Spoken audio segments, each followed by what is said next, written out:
c'est que c'est la chose que nous sommes en train de faire. Le plus grand problème aujourd'hui, c'est qu'il y a beaucoup de personnes qui se retrouvent dans le mariage, mais sans pour autant savoir comment Dieu définit le mariage. Certains voient seulement la cérémonie. D'autres voient seulement le fait de porter un anneau, de quitter le toit parental. Mais le mariage, c'est tout un ministère. C'est la dernière chose que Dieu a faite après la création. Mais curieusement, ce qui est intervenu au dernier, en fait, disons, à la fin de tout ce que Dieu a créé, occupe aujourd'hui la première place dans tout ce que nous voulons faire. C'est le 6e jour. Dieu va créer l'homme.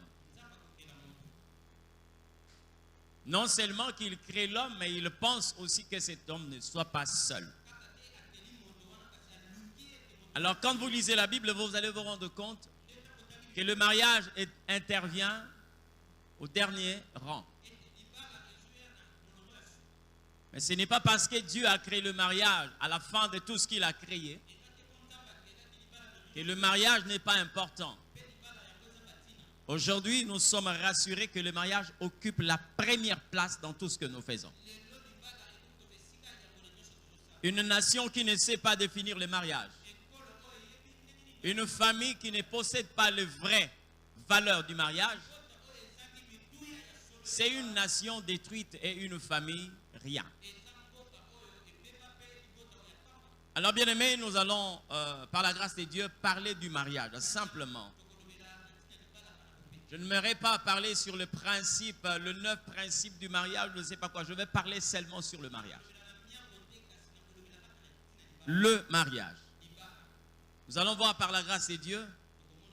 Il est vrai que nous n'aurons pas assez de temps, mais nous prions que Dieu nous rende capables non seulement de comprendre, mais aussi d'appliquer ce que nous allons entendre en série.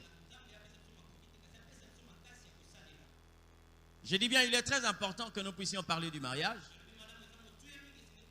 Parce que le mariage, c'est un monde très merveilleux, mais que plusieurs aujourd'hui sont en train de qualifier un monde fou.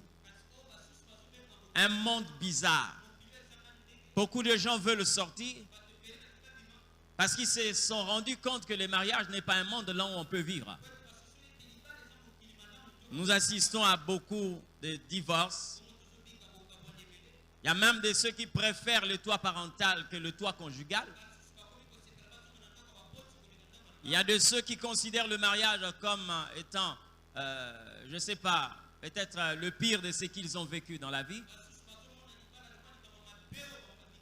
Certains ont considéré le mariage comme un accident qu'ils ne devaient pas normalement connaître. Mais or, le mariage est un monde merveilleux.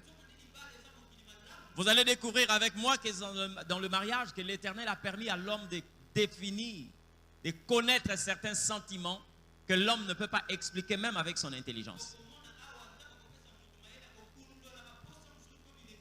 Mais j'aimerais d'abord, avant de lire ces passages de la Bible, le monde est un mariage, plutôt, le mariage est un monde réservé seulement aux amoureux. Mais le malheur, c'est que vous voyez des courageux dans le mariage. Vous voyez des audacieux dans le mariage. Lorsque vous arrivez dans le mariage, sans pour autant avoir ce qui doit normalement animer votre mariage, c'est là où nous assistons à tout ce que nous sommes en train d'assister. Il y a même de ceux-là qui pensent que le mariage, c'est l'argent. Vous allez découvrir avec moi ici, quelquefois, ce n'est pas l'argent. Parce qu'il y a de ceux qui ont beaucoup d'argent, mais qui ont lamentablement échoué dans le mariage. Amen. Lamentablement échoué. J'aimerais que nous puissions lire 2 textes de la Bible. C'est là où nous allons tirer notre exhortation de ce matin. Genèse chapitre 2, verset 22, jusqu'au verset 24. Et Deutéronome chapitre 7, le verset 3. Genèse chapitre 2, verset 22 à 24. Et Deutéronome chapitre 7 verset 3, si tout le monde parle le même langage avec moi, nous allons lire la parole du Seigneur. L'Éternel Dieu forma une femme de la côte qu'il avait prise de l'homme. Et il l'amena vers l'homme. Et l'homme dit, voici cette fois-ci, celle qui est l'os de mes os et chair de ma chair. On l'appellera femme parce qu'elle a été prise de l'homme. Verset 24. C'est pourquoi l'homme quittera son père et sa mère, s'attachera à sa femme, et les deux deviendront une seule chair. J'entends quelqu'un dire amen. Deutéronome 7.3. Tu ne contracteras point de mariage avec ce peuple. Tu ne donneras point tes filles à leurs fils, et tu ne prendras point de leurs filles pour tes fils. Parole de l'Éternel Dieu. Merci. Bien-aimés, ces deux passages que nous avions lus. Je commencerai d'abord par Deutéronome. Vous allez vous rendre que Deutéronome, Dieu est en train de parler de mariage comme une loi qui touche l'interdit. En tant qu'un bon lecteur de la Bible, si vous lisez la Bible, vous allez vous rendre compte que la première place ou le premier endroit où Dieu a parlé du mot mariage, c'était dans le Deutéronome. Donc le mot mariage est vu premièrement dans le livre des Deutéronomes. Pendant ces temps, la vie du mariage a déjà commencé dans les livres de Genèse. Ça veut dire que vous pouvez commencer une vie sans pour autant connaître le nom de cette vie que vous avez commencé. Et pourquoi dans le Deutéronome, Dieu parle du mariage comme une loi qui touche l'interdit? C'est tout simplement parce que les hommes, lorsqu'ils prennent la relève de ce que Dieu a commencé, ils ont la possibilité de redéfinir autrement les choses. Dieu définit le mariage de sa façon. Et les hommes aussi définissent le mariage de leur façon. Et ça fait de sorte que nous avons des sentiments diamétralement opposés à Dieu. J'ai compris que le mariage, ce n'est pas d'abord le nom. Mais c'est la vie qui doit être trouvée là. Amen. Lorsque la Bible parle du mariage dans les livres de Deutéronome, mais la vie du mariage avait déjà commencé. C'est déjà dans les livres de Genèse où on nous parle du mariage. Bien-aimés, les dangereux dans le monde du mariage, c'est des gens qui ne saisissent pas la manière dont Dieu définit le mariage. Excusez-moi d'emprunter cette expression, nous avons des terroristes aujourd'hui dans le mariage. C'est-à-dire des kamikazes, des gens qui viennent pour se faire exploser dans le mariage. C'est parce qu'ils n'ont pas compris la définition que Dieu donne au mariage. Si Dieu était l'initiateur du mariage, donc il est le seul à connaître la vraie définition du mariage. C'est pourquoi aujourd'hui, nous sommes en train de voir tout ce que nous voyons. Un homme qui a tellement étudié est en train d'exiger aussi une femme qui a beaucoup étudié comme lui.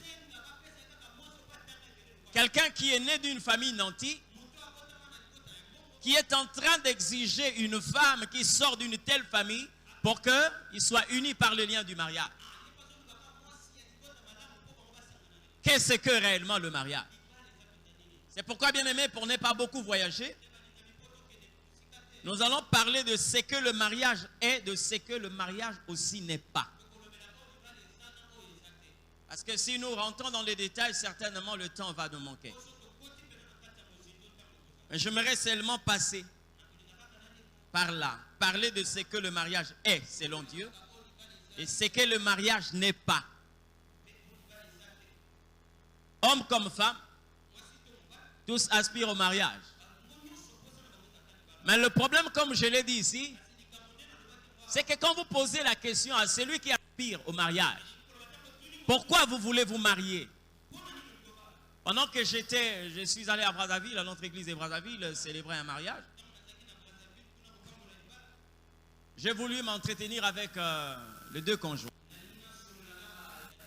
J'ai posé la question à l'homme. le conseil prénuptiaux, j'ai posé la question à l'homme, pourquoi tu veux te marier? Et il me dit, papa, parce que l'âge a tellement avancé. Et souvent quand je rentre du travail, bon, en fait, j'ai du mal à préparer, vous voyez, avec tout ce que... J'ai dit, donc si on te trouve un cuisinier, un lavandier, tu peux abandonner ces sentiments ou cette vision de te marier. Oh non. J'ai dit déjà, tu es un danger pour le mariage. Je pose la question à la femme. Pourquoi tu veux te marier? Elle dit non, non, non, c'est la vie de toutes les femmes et non seulement ça, l'âge aussi est en train d'avancer. J'ai dit non. Dieu ne donne pas le mariage parce que l'âge avance. Non, non. Si vous avez cette conception pour le mariage, alors vous deviendrez aussi un kamikaze dans le foyer. Alors, qu'est-ce que le mariage selon Dieu? La première des choses, vous devez retenir que le mariage, c'est une vision de Dieu. Le mariage n'a jamais été la vision de l'homme. Parce que moi, ma Bible me dit, l'Éternel Dieu vit qu'il n'était pas bon que l'homme soit seul. Ce n'est pas l'homme qui avait constaté ça. Vous comprenez ce que je dis? Ce n'est pas l'homme qui a constaté qu'il ne pouvait pas rester seul. C'est Dieu qui avait constaté. Donc, Dieu s'approprie du mariage comme étant sa vision. Et si le mariage est une vision de Dieu, ça veut dire que la provision de ces mariages ne peut venir que de Dieu lui-même.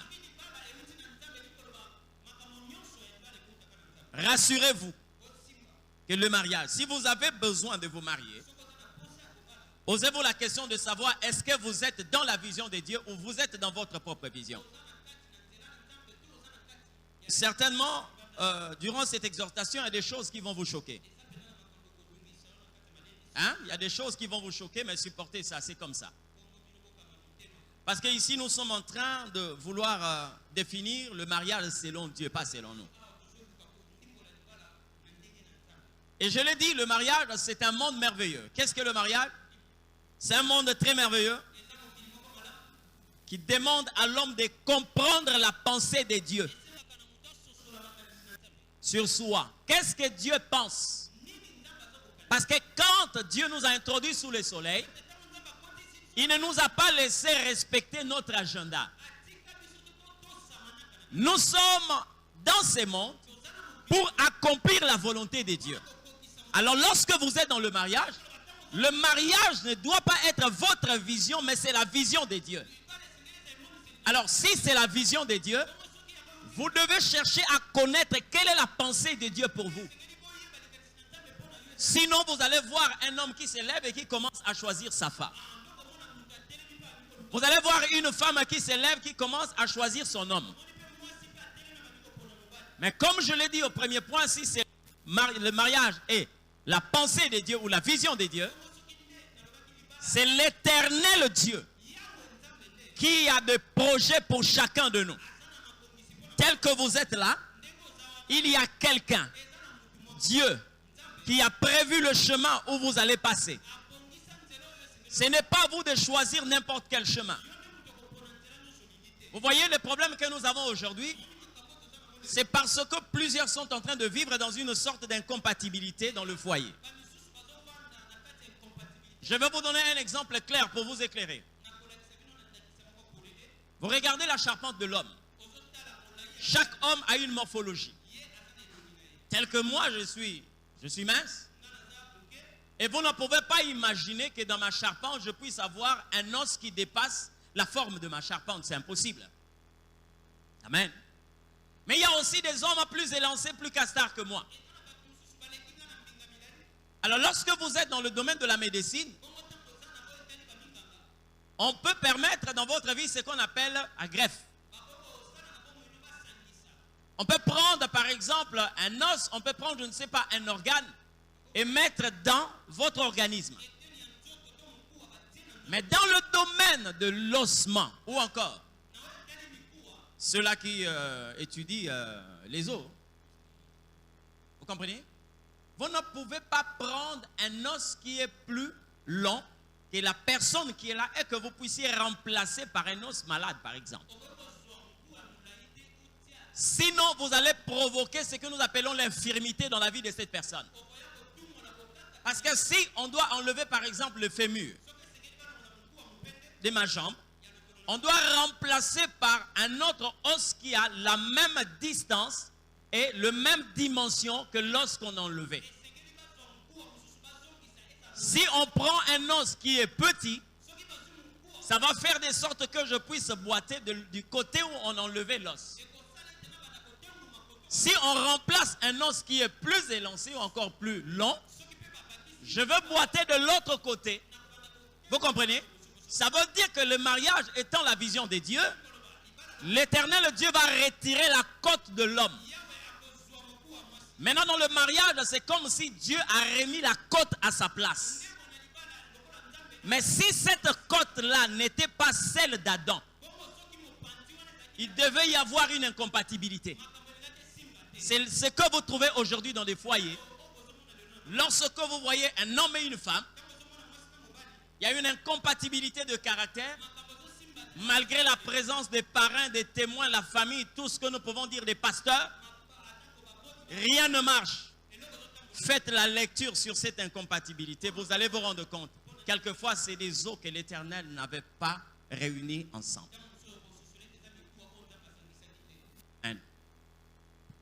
Je dis ceci. Le mariage doit faire intervenir Dieu.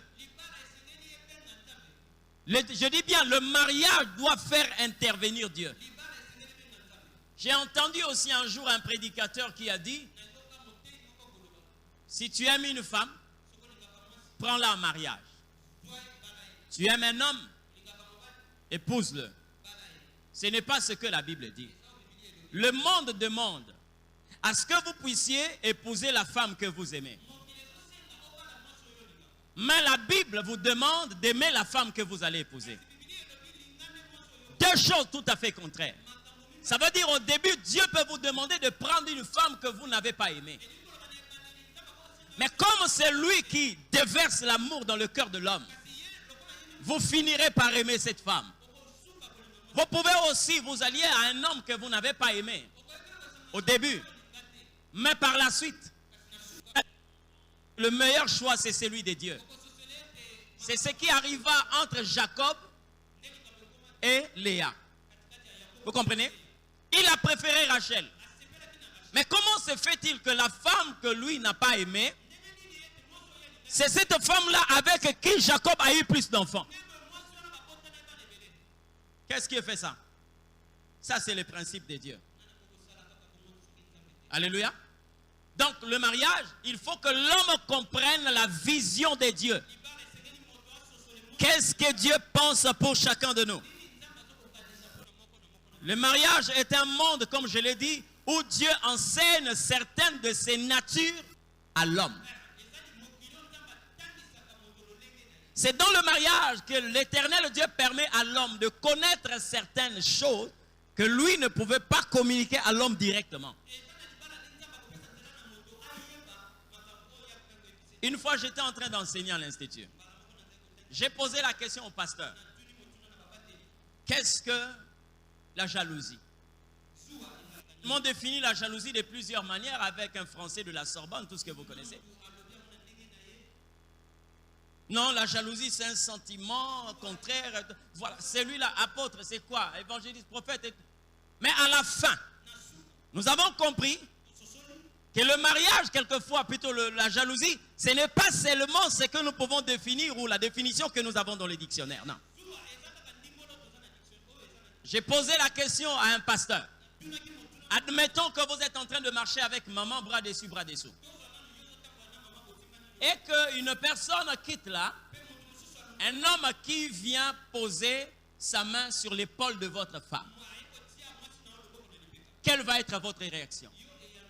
Il dit non, docteur, je ne peux pas permettre des choses comme ça. J'ai dit oui. En fait, là, vous n'avez pas besoin de la définition de la jalousie.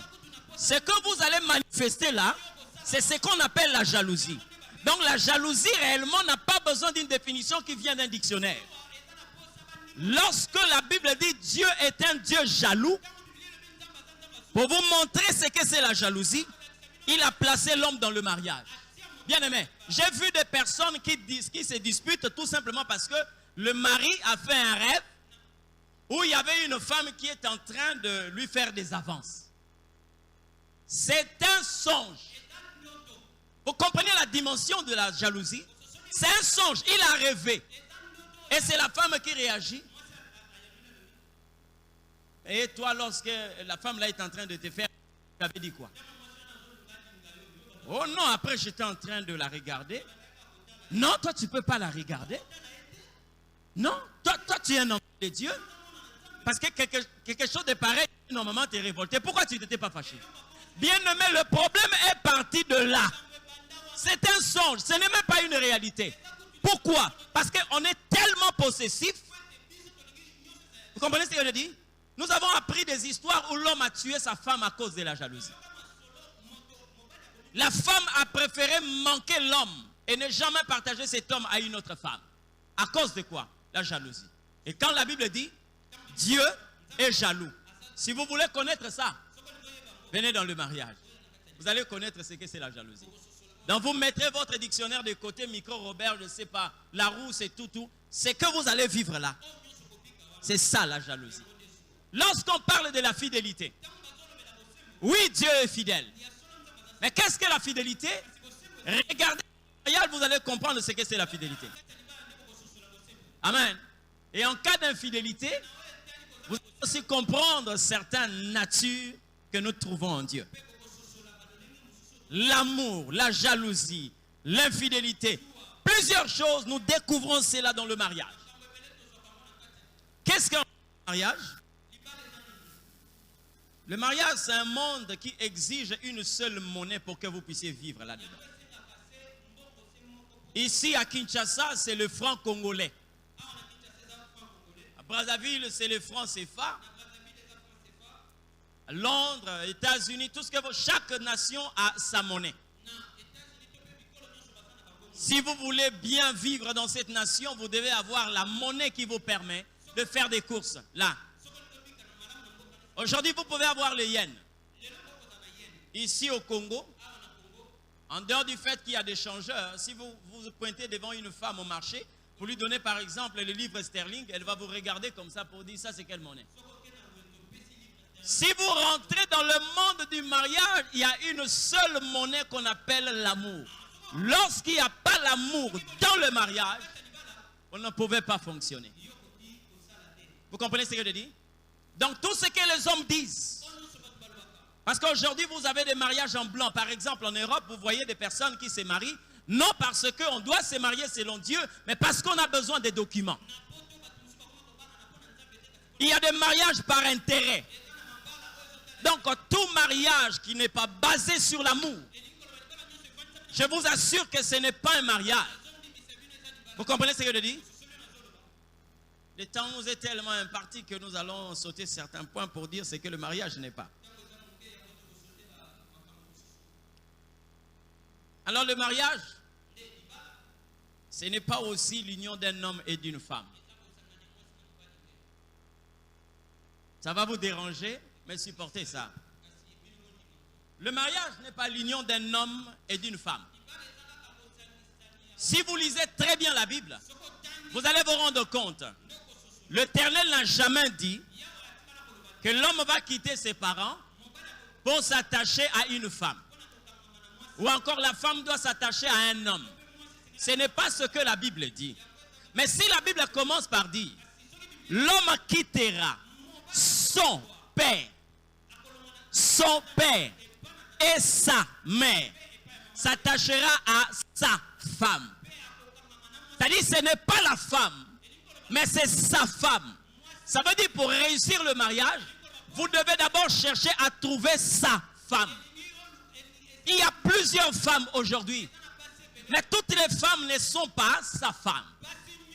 Il y a plusieurs hommes aujourd'hui, et tout homme n'est pas son mari.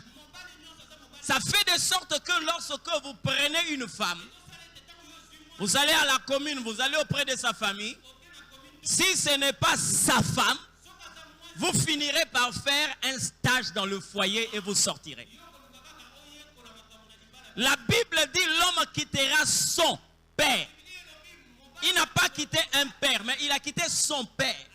S'il a quitté son père et sa mère, il doit s'attacher à sa femme. Le mariage n'est pas, comme je l'ai dit, le simple fait d'avoir un homme à côté d'une femme. Non, non. Il faut trouver sa femme. C'est pourquoi la Bible dit, moi ma Bible m'enseigne, que le verbe trouver est précédé par le verbe chercher. Vous comprenez ce qu'elle dit?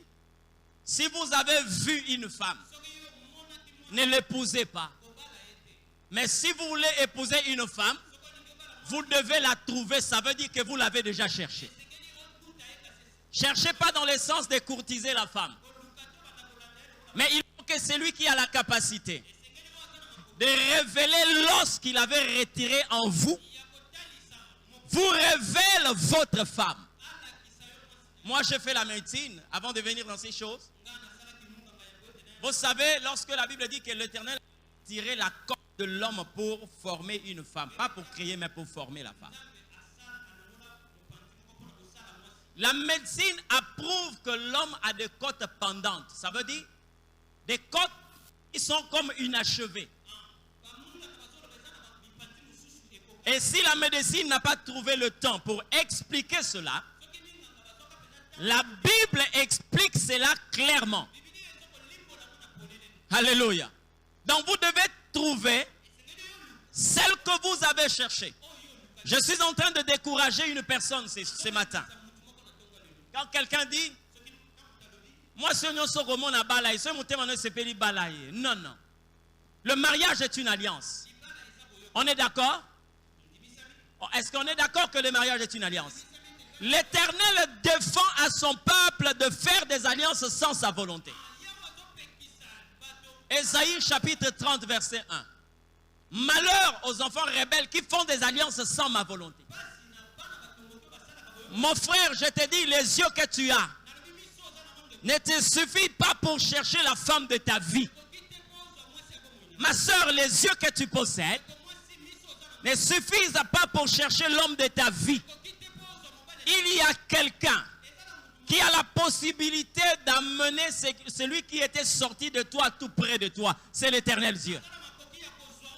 Le mariage, c'est le rapprochement des ossements qui étaient séparés à un certain moment.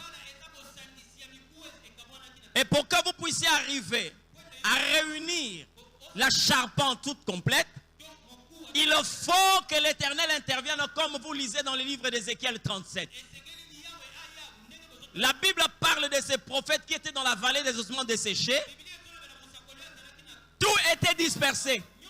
Mais il a fallu que le prophète commence à prophétiser pour que chaque ossement puisse retrouver sa charpente. Je t'encourage à mettre tes pieds à terre, tes genoux à terre. Je t'encourage de lever les mains dans la présence de Dieu pour que l'Éternel Dieu te révèle l'homme de ta vie et pour que l'Éternel te révèle la femme de ta vie. Les yeux là ne peuvent pas détecter le cœur de l'homme. Alléluia. Il y a un homme qui a pris le risque. Éléazar, le serviteur d'Abraham. Il a prié l'Éternel en disant, la femme qui va donner à boire au chameau et qui me donnera à boire, c'est celle-là que je vais prendre pour femme. N'est-ce pas? Isaac avait besoin d'une femme, il fallait d'abord, au lieu de dire même que j'ai besoin d'une qui va être brune, une qui va être, je ne sais pas, de teint sombre, elle doit être élancée, elle doit avoir une taille, je ne sais pas, 16 ou quoi, non. Mais, il dit, celle qui me donnera à boire et qui donnera à boire au chameau, quel risque? Mais si par exemple elle est borgne, si elle est borgne, si elle est manchot, si elle boite, comment tu peux prendre un tel risque? C'est parce que Dieu sait. La condition pour le mariage, ce n'est pas la beauté. Ce n'est pas ce qui fait la femme. Éléazar est en train de parler sur la soumission. C'est ce qui fait la femme. Ma soeur, tu peux être belle. Mais à un certain moment, la beauté est rendue vaine lorsqu'on est en face d'une femme désobéissante. L'homme peut être beau. Mais lorsque on est en face d'un homme qui vous fait des fugues, qui vous trompe à tout moment, même son argent ne vous dit plus rien. Même son style vestimentaire ne vous dit plus rien. Pourquoi? Parce que l'homme, ce n'est pas seulement ce qu'il a comme apparence extérieure, mais plutôt une qualité qu'il doit normalement avoir. Le Seigneur dit, Marie, aimez vos femmes et femmes, soyez soumises. Qu'est-ce que le mariage n'est pas? Le mariage n'est pas un couple. Amen. Le mariage n'est pas un couple. C'est-à-dire, lorsque les gens voient, non, c'est le couple tel. Oui, c'est vrai. Ça, c'est selon nous. Mais selon Dieu, le mariage, ce n'est pas un couple. Parce que le couple dans le mariage, c'est voir un homme ensemble avec sa femme. C'est dit, c'est un couple. On n'est pas que je parle des animaux. Je parle seulement de l'homme. Mais écoutez, lorsque vous trouvez dans le mariage deux personnes, ça veut dire que ce mariage-là est un mariage à problème. Dans le mariage, on ne doit pas trouver deux personnes. Dieu définit le mariage comme étant un endroit où on doit trouver une seule personne. Parce que la Bible dit, l'homme quittera son père et sa mère s'attachera à sa femme, les deux deviendront une seule chair. Donc le mariage ne doit pas être un couple. Le mariage, c'est une personne. Et si c'est une personne, donc nous devons avoir la même vision, nous devons avoir la même pensée, nous devons avoir le même sentiment et nous devons avoir le même comportement. J'ai souvent l'habitude de le dire, l'homme est tripartite. Si vous avez réussi à devenir une seule chair, cela ne veut pas dire que vous êtes arrivé, il y a encore un parcours à faire. Parce qu'il faut arriver au point d'être une seule chair, une seule âme et un même esprit. Vous comprenez ce que je veux dire? C'est ça le mariage. Ce n'est pas un couple. Si vous êtes en train d'attendre le mariage comme étant un couple, ça veut dire que vous avez échoué quelque part. Nous avons besoin de gens qui ont une même vision. Le mariage, ce n'est pas le fait d'avoir une femme à côté d'un homme, mais c'est de voir un homme dans la femme et la femme dans l'homme. Pour qu'ils deviennent un, ils doivent devenir comme ça. Vous comprenez ce que je dis? C'est ça le mariage. La femme dans l'homme et l'homme dans la femme. C'est-à-dire tu peux rencontrer un homme sans pour autant rencontrer sa femme. Tu parles à l'homme. Mais lorsque tu rencontres sa femme, à l'insu de l'homme, tu te rends compte, c'est comme si c'est l'homme qui est en train de parler par cette femme, parce qu'ils ont un même langage. Amen. Nous devons faire le nécessaire, que Dieu nous aide à mieux définir le mariage selon lui. Alors le mariage est un monde où Dieu interdit à l'homme de défendre ses intérêts. Vous n'êtes pas dans le mariage pour défendre vos intérêts. Si Dieu est l'initiateur du mariage, ça veut dire qu'il vous introduit dans le mariage pour défendre ses intérêts. Pourquoi il peut y arriver qu'un homme ne se retrouve pas dans le mariage, mais Dieu se retrouve? La femme ne se retrouve pas dans le mariage, mais quand Dieu se retrouve, vous serez là. Dieu va demander à un prophète, va épouser une prostituée. Va épouser une prostituée. Bien aimé, vous savez, dans des maisons, excusez-moi, hein, c'est un exemple que je prends. Dans des maisons où quand vous regardez l'enfant, vous posez la question, c'est du côté maternel ou c'est du côté paternel? Lui, il a des oreilles comme ça, et celui qui vient après lui a un écrasé. Celui qui vient, il est tellement brun. Et l'autre qui arrive est un peu court. Vous vous rendez compte, ce n'est même pas la femme, ni l'homme. Il y a des gens qui vous disent que non,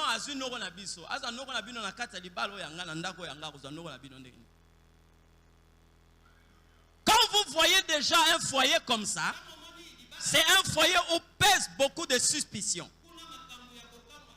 Quelquefois, l'homme commence à prêter des intentions à sa femme.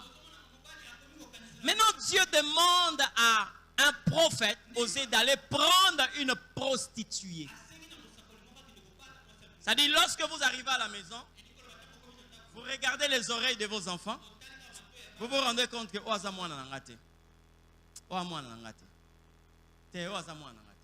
ça, c'est pas mon enfant. Mais l'Éternel Dieu demande à Osée d'aimer la femme. Quand Osée vient surprendre cette femme en flagrant délit, au lieu de la bastonner, Dieu dit non, aime-la. Vous comprenez ce que je dis? C'est-à-dire que cet homme est dans le mariage. Ce n'est pas pour ses intérêts, mais pour les intérêts de Dieu. Si ce n'était que pour les intérêts de Dieu, Abraham pouvait divorcer avec Sarah. Si ce n'est seulement pour les intérêts des hommes plutôt, Abraham devait divorcer avec Sarah. Mais ils sont restés ensemble. Parce que dans le mariage, ils étaient là pour les intérêts de Dieu. Alléluia. Vous qui voulez entrer dans le mariage, faites attention. J'ai déjà vu des couples où l'homme, par exemple, est un licencié en économie et la femme, c'est un cerveau glacé. Excusez-moi l'expression. C'est-à-dire la femme n'a pas beaucoup étudié. Mais est-ce que ces deux personnes doivent rester ensemble? Oui. Si c'est pour les intérêts de Dieu, ils doivent rester ensemble. Vous comprenez ce que je dis? Il y a un homme pur, un homme saint, qui pour les intérêts de Dieu a accepté de s'allier à une femme très sale. Le mariage de Christ et son église, ce n'était pas pour les intérêts de Christ, moins encore les intérêts de l'église, mais c'était pour les intérêts du Père. Il a pris un homme qui était saint. Et il a préféré donner cet homme-là à un homme ou une femme ou encore une nation qui était dans le péché. À cause de quoi? La sainteté de Christ n'est même pas comparée avec la nature des hommes. Nous sommes de loin sales à cet homme. Mais pour les intérêts de Dieu, je dis bien pour les intérêts de Dieu, Dieu a préféré que son fils s'allie à une femme. Alléluia. Vous avez besoin de l'amour. Je suis en train de décourager plusieurs personnes. J'ai vu à Brazzaville quelqu'un qui s'est marié parce que, voilà, quand sa soeur s'est mariée, son père lui a donné une parcelle.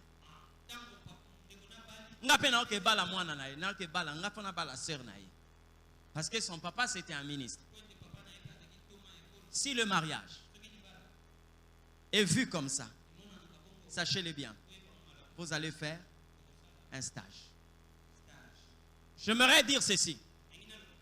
Le mariage n'est pas le temps où les parents décident que leurs enfants quittent leur toit. Il ne faut jamais que cela vienne des parents. C'est une volonté que les conjoints doivent exprimer. Parce qu'aujourd'hui, nous avons comme l'impression qu'il y a des immatures qui sont en train d'être introduits dans le mariage. Je ne suis pas contre que le parent sorte l'argent pour le mariage de son fils, non. Mais je suis contre lorsque cette pensée ne monte pas dans le cœur de l'homme. La Bible dit l'homme quittera son père et sa mère. Il doit voir ces sentiments-là.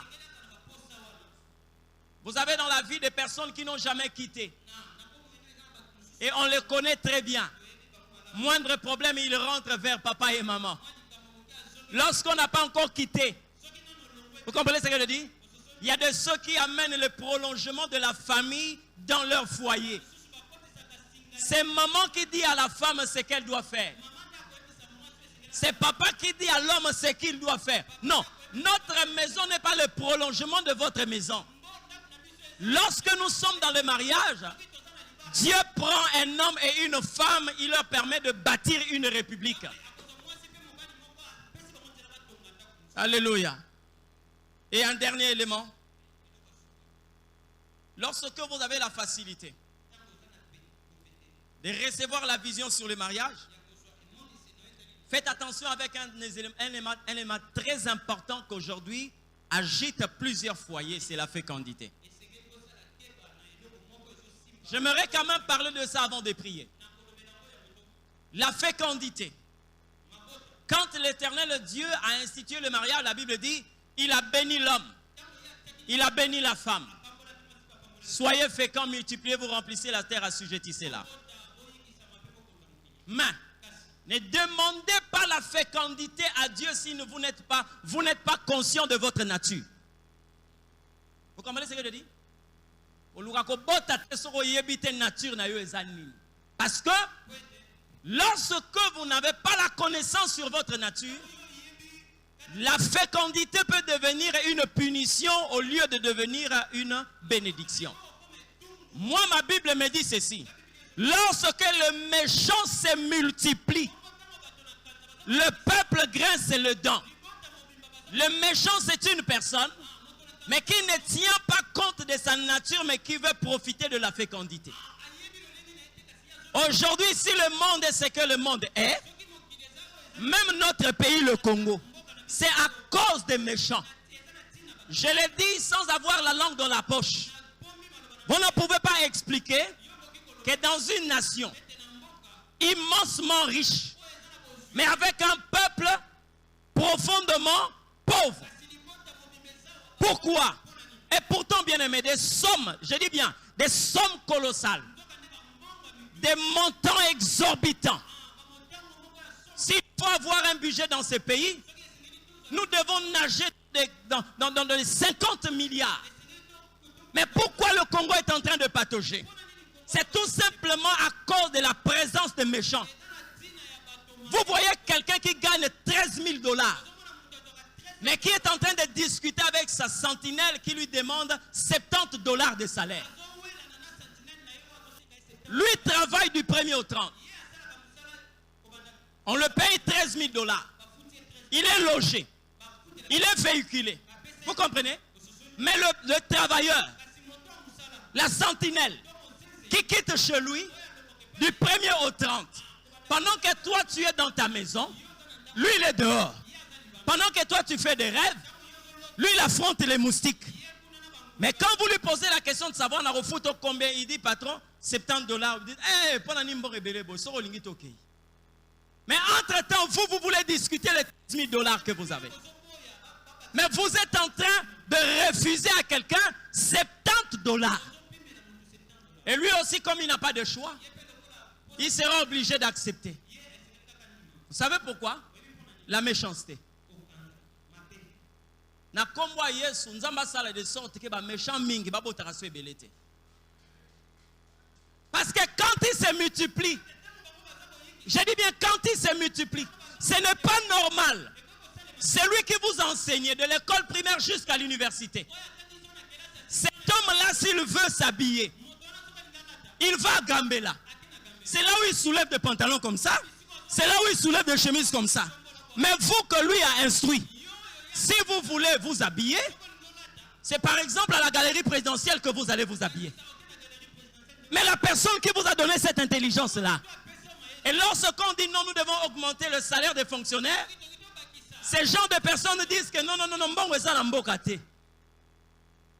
Amen. Regardez sa suite. Il a 6 gros cylindrés. 6 gros cylindrés. Les vitres sont toujours montées. Pourquoi? Parce qu'il doit mettre la climatisation. Entre-temps, il sort avec les pleins. Plein. 6 gros cylindrés, plein. Il consomme le carburant. Pour na yeza normal. Mais pour na muto appelle ça qui maye les yeza normalité. C'est bon niveau matisabo était botika. Mbongo esate. Pourquoi? La multiplication des méchants. Mais lorsque vous savez que vous êtes injuste, moi je vous bénis. S'il faut que vous puissiez avoir plus des enfants que Jacob, faites-le. Parce que la Bible dit, lorsque le juste se multiplie, le peuple est dans la joie. Le peuple est dans la joie. J'ai béni la dernière déclaration du fait président ghanéen. C'est lui qui venait de mourir. Qu'est-ce qu'il a dit? Je n'ai pas voulu qu'on puisse faire un monument ou encore donner mon nom à un rond-point ou à je ne sais pas quoi, un édifice. Non. Je n'ai pas voulu. Parce que je sais que si je pars, Mon nom est inscrit dans le cœur de chaque Ghanéen. Aboy ba pesa ba kombo ba rond-point au avenue je ne sais pas quoi. Il dit non, je préfère encore que mon nom soit inscrit dans le cœur de chaque Ghanéen. Amen. La bénédiction, la fécondité. Quand vous avez une bonne nature, multipliez-vous. Mais quand vous avez une mauvaise nature, si vous ne voulez pas le faire, que l'Éternel vous rende stérile. Parce qu'un pays comme le nôtre n'a pas besoin de méchants. Nous en avons déjà trop. Nous en avons déjà trop. Alors trop, c'est trop. Que le juste commence à se multiplier. Alléluia. Ce matin, bien-aimés, nous allons prier et vous faire voir ce que normalement est l'institution du mariage. Parce que là, j'ai seulement parlé sur le mariage, le temps nous est imparti. C'est que le mariage est ce qui n'est pas. Retenez et prenez une décision, vous qui voulez vous engager dans le mariage. Vous qui êtes en train de vouloir faire aussi marche arrière, parce que vous ne vous retrouvez pas dans cette femme et dans cet homme, retenez que vous n'êtes pas dans le mariage pour vos intérêts, mais pour les intérêts de Dieu.